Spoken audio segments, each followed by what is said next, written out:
En el nombre del Padre, y del Hijo, y del Espíritu Santo. Amén. Ven, Espíritu Santo, llena los corazones de tus fieles, y enciende en ellos el fuego de tu amor. Envía, Señor, tu Espíritu, y serán creadas las cosas, y renovarás la faz de la tierra. Oremos. Oh Dios, que has instruido los corazones de tus fieles con la luz del Espíritu Santo, danos a gustar todo lo recto según el mismo Espíritu y gozar siempre de su consuelo. Por Jesucristo nuestro Señor. Amén. Dios te salve, María, llena eres de gracia, el Señor es contigo. Bendita tú eres entre todas las mujeres, y bendito es el fruto de tu vientre, Jesús. Santa María, Madre de Dios, ruega por nosotros pecadores, ahora y en la hora de nuestra muerte. Amén. Gloria al Padre, y al Hijo, y al Espíritu Santo, como era en el principio, ahora y siempre, por los siglos de los siglos. Amén.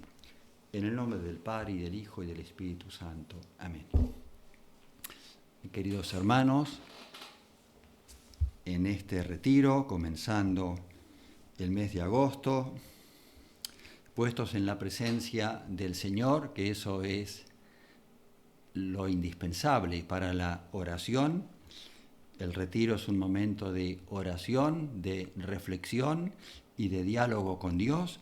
Y el diálogo supone, ante todo, escuchar la palabra del Señor para interiorizarla, que eso obre en nuestro corazón y ayudarnos a convertirnos más profundamente.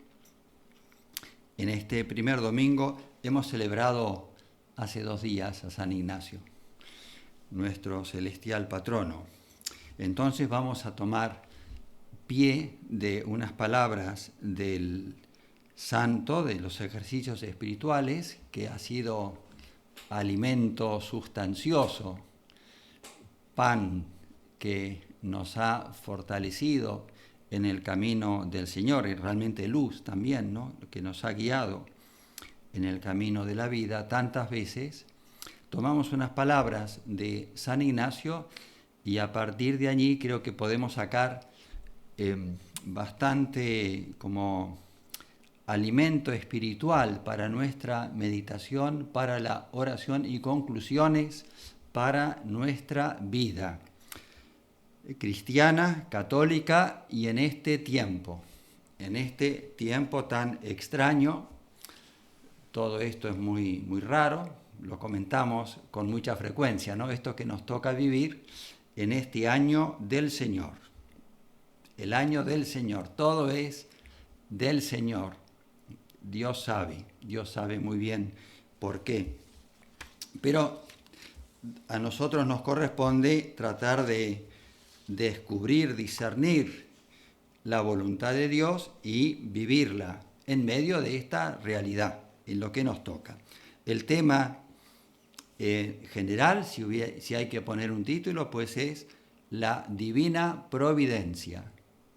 La divina providencia, algo muy, muy real, ¿no?, muy lúcido, luminoso, y ciertamente muy consolador, muy esperanzador, siempre, pase lo que pase en el mundo. Y han pasado muchas cosas en esto, muchas, desde Adán y Eva hasta el día de hoy han pasado muchísimas cosas terribles y horribles, de todo. Pero el principio de la divina providencia, la realidad de la divina providencia, del Dios infinitamente sabio, bueno y omnipotente, que trasciende todos los acontecimientos del mundo, sean los que sean, eso permanece y vale para siempre. Y es muy bueno integrarlo, incorporarlo muy profundamente en nuestra vida. San Ignacio, muchos de ustedes seguramente, aunque aquí habrá personas que son de muchos lugares diferentes y de distintas experiencias tal vez espirituales, pero muchos de ustedes han hecho ejercicios ignacianos y saben que al final de los ejercicios nos propone una contemplación que se da para quien ya ha recorrido todo un camino de purificación y de conocimiento del Evangelio de Jesús en el Evangelio, y propone la contemplación para alcanzar amor. Considerar directamente el amor de Dios entregado a nosotros. Nos ha dado dones preciosos que no llegamos a medir, a valorar totalmente en esta vida. En el cielo comprenderemos todo. Se ha hecho presente, no solamente nos da cosas, sino que se nos ha dado y se ha dado, está vivo entre nosotros a través de la historia. Yo estaré con ustedes hasta el fin del mundo, lo dice el mismo Jesús. Jesús en su realidad de Hijo de Dios, encarnado, Salvador, Rey del universo, trabaja en la historia, está trabajando. Es a donde quería llegar, ¿no? El tercer punto de la contemplación para alcanzar amor dice: considerar cómo Dios trabaja y labora por mí en todas las cosas creadas. Dios trabaja y labora. Realmente yo no sé muy bien por qué San Ignacio pone trabaja y labora. En el lenguaje porteño, por lo menos, pareciera como que está diciendo lo mismo. Pero en todo caso sirve para acentuar o ratificar que sí, que efectivamente, que trabaja, que está activo por mí, por cada uno. No solamente es espectador, allá está en el cielo y nos mira cada tanto. Trabaja por mí en todas las cosas creadas. Vamos entonces, a partir de esto que nos dice el santo, él no lo inventó, eso es de la palabra de Dios permanente y es de la experiencia espiritual de alguien sobre todo que tiene una fe profunda y tiene ya la mirada evangélica sobre la historia y sobre la propia vida personal. Vayamos a San Juan. En el capítulo 5 hay una expresión donde muy directamente el Señor dice así: mi Padre trabaja. Esa es la gran afirmación. Y nos dice: y yo también trabajo. Y esa es la otra gran afirmación. Quería leerlo textualmente. Mi Padre no deja de trabajar, literalmente, porque está diciendo eso, que mi Padre siempre trabaja. Y yo también trabajo. ¿Y cuál es el trabajo? ¿Cuál es la obra del Padre y cuál es la obra del Hijo? En comunión absoluta, intimísima, perfecta y eterna con el Padre. Pues el trabajo es la salvación del mundo. Mi Padre trabaja en nosotros, para nosotros, y Jesús también trabaja. Y Jesús trabaja ya como Hijo de Dios encarnado en su humanidad y trabaja en la cruz sobre todo. Ese es el punto álgido de su trabajo, el punto de máxima intensidad del trabajo, de este trabajo glorioso, fecundísimo, que es la redención, la salvación del mundo. Y eso es permanente, la realidad de fondo de todo, o de fondo o trascendente sobre todos los trabajos buenos y malos que suceden en la historia. Si quisiéramos, podríamos recorrer la Escritura en muchos lugares. Hace poco se ha leído en estos días, en estas semanas pasadas, el capítulo 13 de San Mateo, en la liturgia, en la misa. Ahí están las parábolas del reino, y en esas parábolas, sobre todo en algunas, por ejemplo, el trigo y la cizaña, todo está, digamos, bajo el dominio del Señor. El trigo y la cizaña. Y deja que la cizaña vaya creciendo, pero todo tiene una medida, hay un límite, todo será juzgado. El Señor sabe, eso es algo constante, el Señor sabe, ya sabe que hay cizaña, y sabe que hay trigo. Y al final ya sabemos cómo se distingue muy bien el trigo de la cizaña. Y se hace la siega. La parábola del grano de mostaza, que va creciendo, siendo pequeño, tan insignificante, va creciendo. ¿Y quién lo hace crecer? ¿Por qué se convierte en un arbusto tan grande? ¿Quién ha trabajado allí para que eso crezca? ¿Quién ha obrado? La parábola breve de la levadura en la misma línea. En Mateo, capítulo 10, esto también se ha leído hace relativamente poco en la liturgia. Bueno, estas palabras, solamente retengamos estas palabras, que son un poco centrales aquí. No tengáis miedo. ¿No? El Señor está afirmando muchas veces: no tengáis miedo. Y dice: ¿no se vende un par de pajarillos por un as? Pues bien, ni uno solo de estos pajaritos caerá en tierra sin que lo permita vuestro Padre. En cuanto a vosotros, hasta los cabellos de vuestra cabeza están todos contados. Por tanto, no tengáis miedo.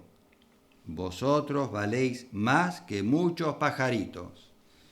Al decir muchos, dice todos. No tengáis miedo. El Padre lo sabe, o el Padre lo permite. El Padre está presente y actúa. No es pasivo, no es mero espectador, frío espectador. Y esto es sumamente consolador, ¿no? Aquello que se ha dicho en el Sermón de la Montaña, ahí en San Mateo, un poquito antes, que solemos recordar bastante bien porque es lo que dice el Señor. A ver, para limitarme a los versículos: no estéis preocupados por vuestra vida, qué vais a comer, o por vuestro cuerpo, con qué os vais a vestir. ¿No vale más la vida que el alimento y el cuerpo más que el vestido?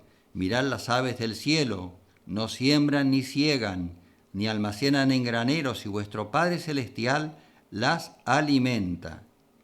Vuestro Padre Celestial las alimenta. Y luego habla de la hierba del campo, que hoy es y mañana se echa al horno.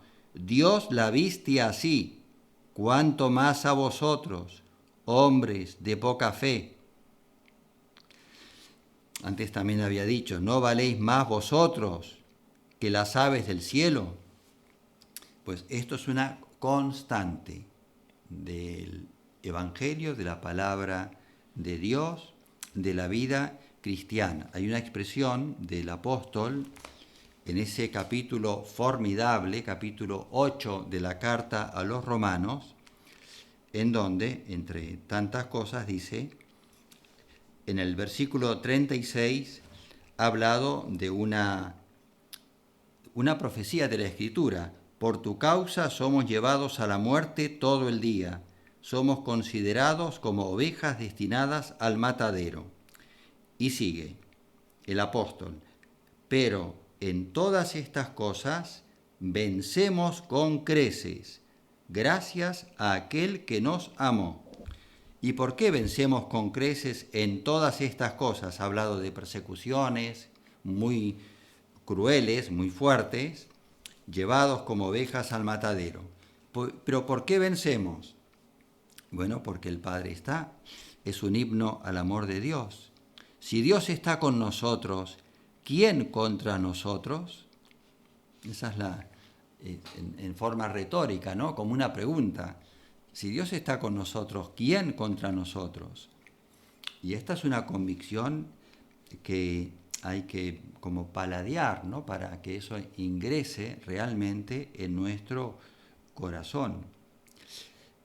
El libro de Job que acabamos de leer, también en la liturgia, en otro momento litúrgico, en el libro de Job, que todo él es un conflicto, ¿no? De Job en su situación muy bendecida y luego muy desgraciada frente al Señor. Pero el libro de Job nos está diciendo que Dios sabe bien lo que hace y lo que permite. Y Dios no es injusto, aunque parece injusto o no lo entendemos, pero que definitivamente no es injusto, sino que es justísimo a su manera. Y su manera es una justicia muy superior, mucho más perfecta que la nuestra, que tiene plazos cortos o mirada corta. Y eso es una constante, ¿no? Y en ese libro muy poéticamente se dice, se argumenta contra la justicia aparente, injusticia de Dios y se pone de manifiesto la justicia verdadera. El libro de los Salmos, a él quería referirme finalmente para no citar más, el libro de los Salmos es precioso, todo él es un canto a la providencia divina, en el fondo. Y comenzando especialmente por el Salmo 2, bastante conocido. ¿Por qué se sublevan las naciones y traman los pueblos vanos proyectos? Se alzan los reyes de la tierra y los príncipes se confabulan contra el Señor y contra su ungido. Y ya lo sabemos. Ahora ya no son los reyes de la tierra con esa nomenclatura, pero son los grandes poderes de este mundo, los grandes poderes tantas veces ocultos de este mundo, los que parecen que dirigen el mundo, o el G20 o el G8, y hay otros poderes tal vez, incluso por debajo, por encima de ellos, que parecen dirigir el mundo, los que dirigen los grandes medios de comunicación, por ejemplo, los que tienen el gran dinero del mundo, los que manejan todos los hilos de la política, a veces tan misteriosos, tenebrosos más bien. Todos están en esta confabulación y dicen, rompamos sus cadenas, arrojemos de nosotros su yugo, le dicen al Señor, ¿no? Como que no nos importa en absoluto cumplir su ley, más bien pasemos por encima de la ley de Dios, seamos realmente libres, vamos a pisotear el derecho de Dios y entonces nos afirmamos nosotros mismos sobre este mundo. El que está sentado en los cielos se ríe. Es un modo muy, muy fuerte de expresar la soberanía absoluta del Señor, ¿no? Se ríe. Todas esas especulaciones, esos intentos, lo que están tramando los hombres de este mundo, aunque tengan a veces eficacia, y eficacia fuerte, inmediata, pero el Señor se ríe, se burla de ellos, les habla en su ira, con su cólera los aterra. Es una risa muy, muy peligrosa la del Señor, ¿no? En el modo poético del Salmo. Yo mismo he ungido a mi Rey en Sión, mi monte santo. Proclamaré el decreto del Señor. Él me ha dicho, tú eres mi hijo, yo te he engendrado hoy, ¿no? El Rey dice eso. Pídeme y te daré en herencia a las naciones, los confines de la tierra en propiedad. Los quebrantarás como barra de hierro, los romperás como vaso de alfarero. Ahora, reyes, sed sensatos, escarmentad, los que gobernáis la tierra. Servid al Señor con temor y aclamadle con temblor. Sí, más vale porque el Señor es el Señor, ¿no? Es el Señor absoluto del cielo y de la tierra. Es muy consolador, muy, muy grato para nosotros, entre otros salmos, y muy recordado, el Salmo 22, o el del Buen Pastor, 23. Si el Señor es mi pastor, nada me falta, y es verdad, nada me falta. Él actúa como pastor. Él es el que me hace reposar en verdes prados, hacia aguas tranquilas me guía, reconforta mi alma, me conduce por sendas rectas por honor de su nombre. Y aunque camine por valles oscuros, y ciertamente que nos toca a veces caminar por valles oscuros. No temo ningún mal, porque tú estás conmigo. Tu vara y tu cayado me sosiegan. Tu bondad y misericordia me acompañan todos los días de mi vida, y habitaré en la casa del Señor por días sin término. Y así otros salmos, es muy hermoso el 27 y el 33. Bueno, todo, realmente a cada paso en la Escritura y especialmente en este libro de los Salmos encontramos esta realidad de la providencia, de que el Señor está presente y actúa. El Señor es mi luz y mi salvación, ¿a quién temeré? El Señor es el refugio de mi vida, ¿de quién tendré miedo? Cuando se me acercan malhechores para devorar mi carne, mis opresores y enemigos, ellos tropiezan y caen. Aunque acampe contra mí un ejército, mi corazón no teme. Aunque se levante contra mí la guerra, me siento seguro, confiado en el Señor. No quiere decir, por supuesto que esto hay que traducirlo ahora al Evangelio, digamos, y no quiere decir que los problemas o las guerras, las amenazas, van a desaparecer así como por arte de magia, de golpe. Pero el Señor va a estar con nosotros y nos ayuda a permanecer fieles en medio de la guerra, como dice el apóstol, no en medio de mis tribulaciones, pero permanezco alegre y confiado en medio de mis tribulaciones. Él no niega eso, y más nos dice que por muchas tribulaciones hay que pasar para entrar en el reino de los cielos. No nos oculta esa realidad, pero esas tribulaciones pasadas con Él son pura ganancia, son ganancia, son acrecentamiento de paz, de verdad para nosotros y finalmente de felicidad eterna. Y así todos los salmos, porque podemos seguir, ¿no? Con los salmos, podríamos seguir muy tranquilamente. Voy a ver al 125. Los que confían en el Señor son como el monte Sión, no vacila, permanece para siempre. No ha de reposar el cetro del impío sobre la herencia de los justos, para que los justos no alarguen su mano a la iniquidad. Y antes, el 124, ¿no? Si el Señor no hubiera estado de nuestra parte, que lo diga Israel, si el Señor no hubiera estado de nuestra parte, a favor nuestro, cuando los hombres se alzaron contra nosotros, nos habrían tragado vivos en el ardor de su ira, nos habrían arrastrado las aguas, el torrente nos habría sumergido, nos habrían sumergido las aguas impetuosas. Nuestra alma, como un pájaro, se escapó del lazo de los cazadores, el lazo se rompió y nosotros escapamos. Nuestro auxilio es el nombre del Señor, que hizo el cielo y la tierra. O sea, todo esto confirma, y constantemente se confirma, que el Señor trabaja en nuestro favor y en todo. San Pablo tiene un texto por ahí que dice, Dios en todo, obra todo en todos. O sea, que Él obra su salvación total en todos. 1 Corintios capítulo 12.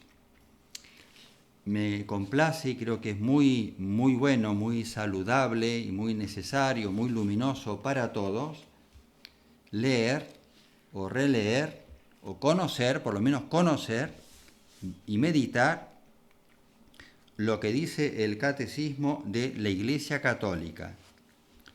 En las páginas, más bien al comienzo, dedicadas a Dios, al misterio mismo de Dios. Cuando dice que es todopoderoso, en el número 272, y siguientes, pues bien interesante y bien importante y bien real, porque es algo realísimo en lo que creemos. Cuando rezamos el credo decimos ante todo, creo en Dios Padre Todopoderoso. La fe en Dios Padre Todopoderoso, ciertamente, ¿no?, puede ser puesta a prueba por la experiencia del mal y del sufrimiento. A veces Dios puede parecer ausente e incapaz de impedir el mal. Ahora bien, Dios Padre ha revelado su omnipotencia de la manera más misteriosa en el anonadamiento voluntario y en la resurrección de su Hijo, por los cuales ha vencido al mal. Eso ha sido muy misterioso, pero muy glorioso. El Padre nos ha entregado al Hijo y el Hijo se ha anonadado, o sea, Dios aparece en nuestra realidad humana como la debilidad absoluta, vencido, derrotado, frustrado, crucificado. Bueno, pues ha vencido al mal. Así, Cristo crucificado es poder de Dios y sabiduría de Dios. Es un texto de la primera carta a los Corintios, ¿no? Capítulo 2.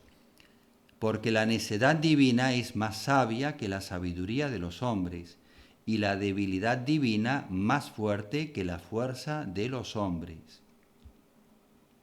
En la resurrección y en la exaltación de Cristo es donde el Padre desplegó el vigor de su fuerza y manifestó la soberana grandeza de su poder para con nosotros los creyentes, ¿no?, según la expresión de Efesios capítulo 1. Solo la fe puede adherir a las vías misteriosas de la omnipotencia de Dios. Esta fe se gloría de sus debilidades con el fin de atraer sobre sí el poder de Cristo. La fe, ¿no?, es un acto de fe, se pone a prueba y se purifica, se ejercita auténticamente la fe. Cuando en nuestra debilidad confiamos, no dejamos de confiar en la fuerza, en el poder de Cristo. Somos de Cristo Rey, ¿no? Confiamos en ese poder de Cristo. De esta fe, la Virgen María es el modelo supremo. Ella creyó que nada es imposible para Dios y pudo proclamar las grandezas del Señor. El poderoso ha hecho obras grandes por mí. Su nombre es santo. Y especialmente cuando habla de un modo bien directo de la divina providencia, en el número 302 y siguientes, son varios números, ahí se nos dice qué es la divina providencia, de qué se ocupa, cuándo interviene y qué pasa con todo el tema del mal.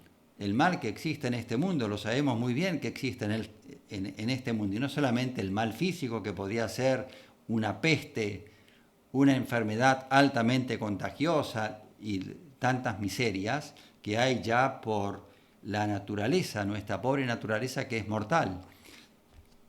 El mal moral, cuando el pecado tiene tanta fuerza, cuando la mentira se instala con tanto poder, con toda la carga de los políticos y de los medios de comunicación y de todo lo que es humano, se pone al servicio del pecado. Entonces uno puede sentirse con mucha razón bastante abrumado y desanimado y preguntarse, bueno, pero ¿dónde está Dios? ¿Cómo puede ser que haya tanta iniquidad? Que tengan tanta fuerza leyes tan inicuas, tan perversas. Ustedes saben muy bien, yo no sé cómo se resolverá, pero ciertamente que no es que se va a resolver el tema del aborto en Buenos Aires simplemente con el veto, con que el jefe de gobierno vete ese intento de los legisladores. No creo que sea suficiente. No será suficiente cuando toda la trayectoria del gobierno, de este y del otro, y de tantos otros, y del mundo, en gran parte, toda la trayectoria indica que el hombre es el que decide. Es el que decide sobre sí mismo, sobre su cuerpo, sobre los demás, y es el que decide sin Dios y contra Dios. Toda la fuerza ideológica de este momento, lo que tiene gran poder en nuestro mundo, pensemos en los medios de comunicación, que son los que van canalizando, ¿no?, toda esa mentalidad realmente torcida, pervertida incluso, y a veces diabólica. Pensemos cuando se trata de la corrupción de los niños, ¿no?, la degeneración de envenenar las mentes, los corazones de los niños y de los jóvenes, con una visión de lo que es el hombre, el ser humano en su totalidad, de lo que es el amor humano, de lo que es la sexualidad, de lo que es la familia, totalmente retorcida. Eso tiene mucho poder, mucho poder.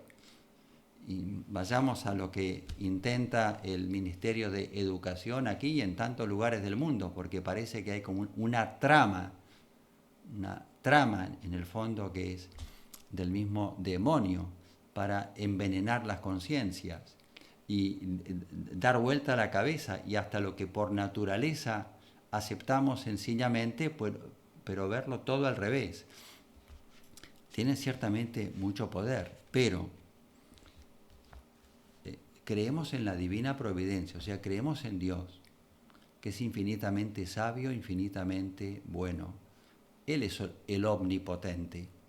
El poder de estos poderes del mundo es grande. Acá, para hacer daño, es muy grande y hace mucho daño. Y puede destruir mucho, han destruido y destruyen mucho. El número de abortos multiplicados, ¿no?, desde que se han legalizado las leyes y otras cosas, porque todo va relacionado, la destrucción de la familia en general y de la vida, manipulada de mil maneras. Sí, tiene mucho poder, pero tiene más poder la divina providencia. Y eso es lo que hay que vivir profundamente en el corazón. En el número 302 se nos dice así, ¿no? Llamamos divina providencia a las disposiciones por las que Dios conduce la obra de su creación hacia la perfección última a la que está destinada la creación. Dios va guiando todo a pesar de todo. El testimonio de la Escritura es unánime. La solicitud de la divina providencia es concreta e inmediata. Tiene cuidado de todo, de las cosas más pequeñas hasta los grandes acontecimientos del mundo y de la historia. Todo. Las Sagradas Escrituras afirman con fuerza la soberanía absoluta de Dios en el curso de los acontecimientos. Trae acá, por ejemplo, el Salmo 115. Nuestro Dios en los cielos y en la tierra, todo cuanto le place, lo realiza. Y de Cristo se dice en el Apocalipsis, si Él abre, nadie puede cerrar. Si Él cierra, nadie puede abrir. Jesús pide un abandono filial en la providencia del Padre Celestial, que cuida de las más pequeñas necesidades de sus hijos. Por eso, buscad primero su reino y su justicia, y todas esas cosas se os darán por añadidura. Pero esto no nos exime del esfuerzo personal. Eso es muy claro también en la visión cristiana de la vida y de la providencia. La providencia no es para que nosotros simplemente recemos una oración y nos quedemos pasivos y nada. Simplemente que Dios trabaje y no. Las parábolas, por ejemplo la del grano de mostaza, son parábolas, dicen un aspecto del misterio, ¿no? No es que intenten, como es muy claro, revelar todo el misterio. Está la parábola de los talentos que complementan, todas las parábolas se complementan, entonces hay que entenderlo todo en su conjunto. Los talentos hay que emplearlos, hacerlos producir. La vida tiene que ser fructuosa también desde lo que Dios nos da como capacidad, de lo que entendemos que es voluntad de Dios para mí, que implica a veces llegar hasta el martirio.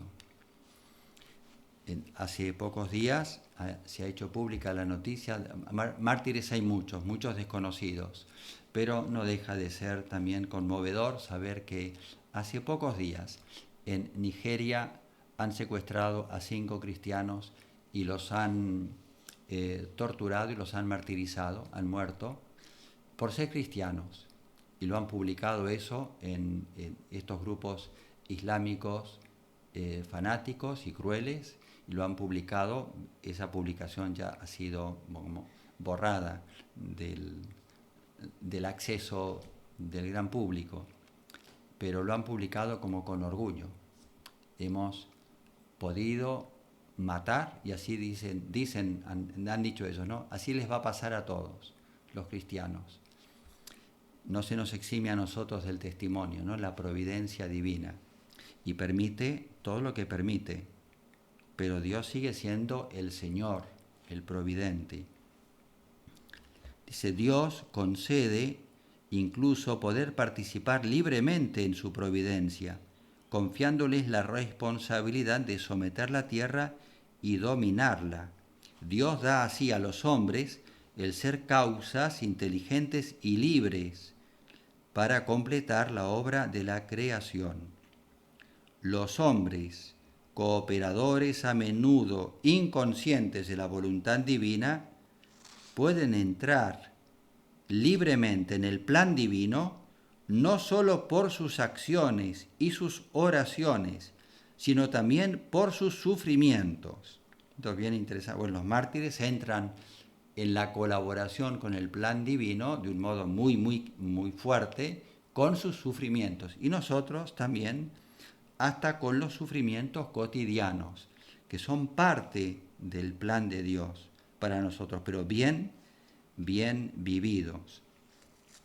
Luego habla de la providencia y el escándalo del mal, porque es verdad que eso trae muchas cuestiones, ¿no? Surgen muchas cuestiones en nuestro corazón. ¿Cómo puede ser que tenga tanto dominio el mal en este mundo? Ya está dicho, pero el número 312, ya que es algo maravilloso, ¿no? Dice, con el tiempo se puede descubrir que Dios en su providencia todopoderosa puede sacar un bien de las consecuencias de un mal, incluso moral, ¿no? El mal moral es el pecado, causado por sus criaturas. Trae el ejemplo de aquel José, vendido por sus hermanos, que fue a parar a Egipto y que luego resultó el salvador de su familia, de todos los hijos de Jacob. Ese relato que está ya al final del Génesis, del 45 hasta el 50, los últimos capítulos, que es tan encantador, porque uno ve ahí la mano de Dios, ¿no? Fue Dios el que me condujo. Del mayor, esta afirmación es grande, del mayor mal moral que ha sido cometido jamás, el rechazo y la muerte del Hijo de Dios, causado por los pecados de todos los hombres, Dios, por la superabundancia de su gracia, sacó el mayor de los bienes, la glorificación de Cristo y nuestra redención. Sin embargo, no por esto el mal se convierte en bien. El mal es mal, pero aún del mal malo, Dios ha sacado el grandísimo bien de la humanidad. Hay unas citas preciosas de Santa Catalina de Siena y de Santo Tomás Moro, porque es fácil hablar de la providencia cuando las cosas no resultan bien, ¿no? Decimos que es providencial algo que me resultó favorable, conseguí trabajo, encontré, no sé, un lingote de oro en la vereda, no sé, algo que me pasó que me resultó muy bueno y gratificante, providencia de Dios. Pero también es providencia de Dios lo que le sucede, por ejemplo, a Santo Tomás Moro, que está encerrado ahí en la cárcel miserable de la Torre de Londres y que luego le corten la cabeza por ser fiel a la voluntad de Dios. Un rey inicuo, un rey que es infiel a su conciencia, que comete ese gran crimen. Y el santo, ahí, poco antes del martirio, consuela a su hija, diciéndole con gran certeza, convicción interior, nada puede pasarme que Dios no quiera, y todo lo que Él quiere, por muy malo que nos parezca, es en realidad lo mejor. Esta es una grandísima verdad, ¿no? Una grandísima conclusión. Entonces, si es así, y es así porque creemos que es así, quiere decir que hay que ejercitar la fe profundamente. Creer es también confiar, no solamente creer en un enunciado, en una verdad, sino confiar en la divina providencia. Confiar supone tener paciencia, saber esperar, soportar, vivir en la paz, aunque yo no entienda. Creer no es entender, ¿no? Me da un entender superior en todo caso, pero confiar. Estamos en las manos del Padre. Y entonces esto es lo contrario a dejarse invadir por la impaciencia, por la angustia, por el espíritu de rebelión también. Hay gente que se rebela contra Dios, hay gente que declara que ya que es la apostasía, ¿no? Yo no creo en nada, porque las cosas no van como yo pensaba, o porque el mundo es como es, o porque nos toca esta pandemia tan extraña que nos tortura con una cuarentena inaguantable, ¿no? Y que no termina nunca. El miedo, la desesperación, la tristeza, que son pasiones del alma, ¿no? Sobre las que el diablo trabaja muy bien. Pues eso es lo contrario de lo que produce la fe viva. Por supuesto que un santo tiene miedo, un santo puede tener tristeza según Dios, un santo tiene momentos de gran oscuridad, pero sobre esos momentos, o en el fondo de esos momentos, está la confianza en nuestro Padre del cielo, ¿no? Y en el Hijo que se ha entregado. ¿Cómo no nos va a dar con Él todas las cosas? Dice San Pablo, si nos ha dado a su propio Hijo. Entonces, hacer bien lo que tengo que hacer. ¿Cómo vivir confiados en la providencia? Bueno, con espíritu de fe, oración, y hacer lo que tengo que hacer, ¿no? Aquello de que a cada día le basta su afán. Lo decía de modo magnífico el cardenal, ahora es el santo cardenal Newman, hombre muy, muy sabio y muy, muy de Dios y muy profundo, que tenía una mirada muy penetrante, muy llena de fe para comprender los caminos de la divina providencia. Podría leer muchas cosas, por ejemplo, textos de él, ¿no? Nos suceden hechos agradables o dolorosos y no sabemos al momento el significado de los mismos. No vemos la mano de Dios en ello. Si verdaderamente tenemos fe, confesamos que no vemos y tomamos todo lo que pasa como suyo. No vemos por qué las cosas llegan ni a dónde van. Maravillosa providencia que es tan silenciosa y sin embargo tan eficaz, tan constante, tan infalible. Esto es lo que frustra el poder de Satanás, que no puede discernir la mano de Dios en lo que ocurre. Bueno, que el Señor nos ayude a discernir nosotros la mano de Dios, aunque no entendamos, porque no se trata de entenderlo todo, que uno quisiera entender. Él tiene muchas y diversas maneras de bendecirnos. Tengamos más fe que la que nos hace suponer que su providencia está obligada a actuar de una manera determinada. y que Él no puede convertir en bueno aquello que sus enemigos intentan para nuestra destrucción. Es interesantísimo. ¿Sí? Él puede convertir en bueno aquello que los enemigos intentan para nuestra destrucción. El último. ¿No es este tiempo nuestro un momento de extraños giros de la providencia? ¿No es lo más seguro hacer simplemente, sin atender a las consecuencias, lo que consideremos correcto día a día? ¿No será garantía de error el empeñarnos en trazarle de antemano su curso a la divina providencia?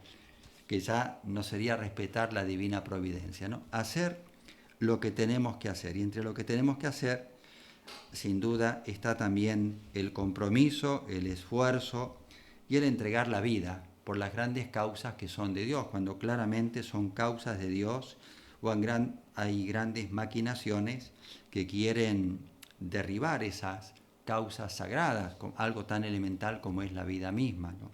Y bueno, y tantas cosas que se promueven contra la ley de Dios y contra Cristo en este mundo. Claro que nos tenemos que comprometer. Confiar en la providencia significa entrar en la batalla y jugar la vida, entregar algo nuestro, confiando en la providencia. Pero no significa ciertamente ser espectadores cómodos, demasiado tranquilos y egoístas, ¿no? Sino esa es parte de la providencia también, lo que nosotros tenemos que hacer, que el Señor nos ayude a reconocerlo, a conocerlo profundamente y a no dejar de confiar en Cristo, nuestro Rey eterno, y en su Madre, Reina y Madre de Misericordia.